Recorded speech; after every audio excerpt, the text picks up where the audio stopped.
Hello everyone, and welcome to the channel. The official story says Europe has broken free from Russian gas and will soon make Moscow pay using frozen assets. The real system says something else. Germany is locked into Russian LNG contracts until 2028, and Brussels is terrified of its own courts if it touches Russian money.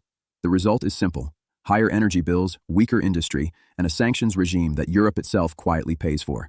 And this is where the official story starts to fall apart. German regulators openly admit they are forced to buy Russian LNG under binding contracts. That force is not the Kremlin. It is signed European paperwork.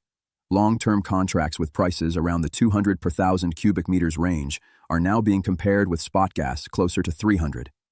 In short, the math doesn't care about our moral posture. If you strip away the speeches, the physics and logistics are boringly clear.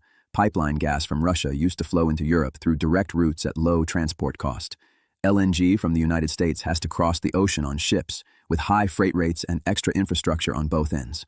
Russian LNG from projects like those in the Arctic still has a shorter, cheaper path to Europe. Pipe gas via routes like Turkstream is cheaper again. The molecules don't care about flags. They care about distance, ships, and steel. To make the books balance with this more expensive system, Europe does one thing it can control. It cuts demand. Gas consumption drops, which looks good in PowerPoint. Less dependence on Russia. But that drop is not just people taking shorter showers. It's factories closing, production lines slowing, and entire sectors losing competitiveness. This is the structural flaw you can't fix with a press release. At the same time, the clean break from Russian gas exists mostly on paper. Countries like Hungary and Serbia keep importing under long-term contracts and openly defend that choice. Other states pretend Russian gas has disappeared, while the same molecules arrive through a chain of traders and intermediaries. Gas can be bought in a hub, resold 2, 3, 4 times, and by the time it reaches Germany or Belgium, it is officially European gas with no Russian smell. You see the problem here, right? So let's take a breath. Where does this leave us so far? Politicians promised moral clarity and independence, but the energy system delivers rebranded Russian molecules, higher prices, and shrinking demand. And this brings us to the one number that changes the entire equation. On one side, you have a contract price around 200. On the other side, you have spot prices closer to 300. Break the contract, and a company doesn't just pay more for every unit of gas.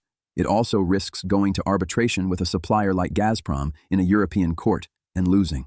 The penalties can wipe out any political victory. This is the quiet part, said out loud. Europe calls itself a rule of law space, and that same legal structure now protects Russian contracts against its own political declarations. The same logic appears with frozen Russian assets. Brussels talks about using Russian money to support Ukraine. The assets sit inside a clearing system in Belgium. The European Commission pressures Belgium to move. Belgium asks a simple adult question: who pays when Russia sues and wins? Because from a legal standpoint, outright seizure looks a lot like theft. And the court system is not formally subordinate to the Commission's press releases. This is the part no politician wants to explain on TV. If you're watching this from Germany or the Baltics, the irony is hard to miss. European institutions impose sanctions that damage local economies. Then, the same institutions announce financial support packages for the regions they've just hit. In the Baltic states, Brussels now plans to allocate money because their economies suffered from anti-Russian sanctions. So the sequence is: make an energy decision for political reasons, watch small states take the economic hit, and then pay them from the common budget so they don't collapse too fast. Does this look like a strategy from your corner of Europe, or just managed decline with compensation? Meanwhile, Asia quietly plays a different game. Russian gas that no longer goes to Europe is redirected east. China and other Asian buyers take it happily, often through pipelines with very efficient logistics. Some LNG from Arctic projects also goes east in the shipping season. The underlying pattern is simple. Europe pays more for energy and cuts demand. Asia gets cheaper fuel and keeps industrial growth. Now, here's the part that keeps economists awake at night. Long term, this is not just about gas. It's about who keeps factories, jobs, and tax bases. For households and small businesses, none of this is abstract. Higher gas prices feed directly into heating bills, electricity tariffs, food prices, and rent. Industrial layoffs show up as local unemployment.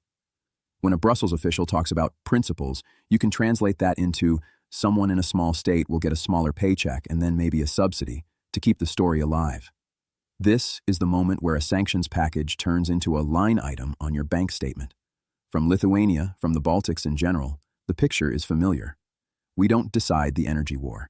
We live in the blast radius, higher costs, more volatility, and then partial compensation, so the statistics still look stable. If you work in manufacturing or energy, you've seen this movie before. You know how it ends when politics keeps winning against physics and contracts. In the end, Europe didn't free itself from Russian energy. It made that energy more expensive, more indirect, and more legally tangled, while shifting part of the demand and growth to Asia. The bill lands on ordinary people in small states, not on the podiums where the slogans are written. Thank you for watching. Take care of yourselves and your loved ones, and try to remember, slogans don't power grids, systems do.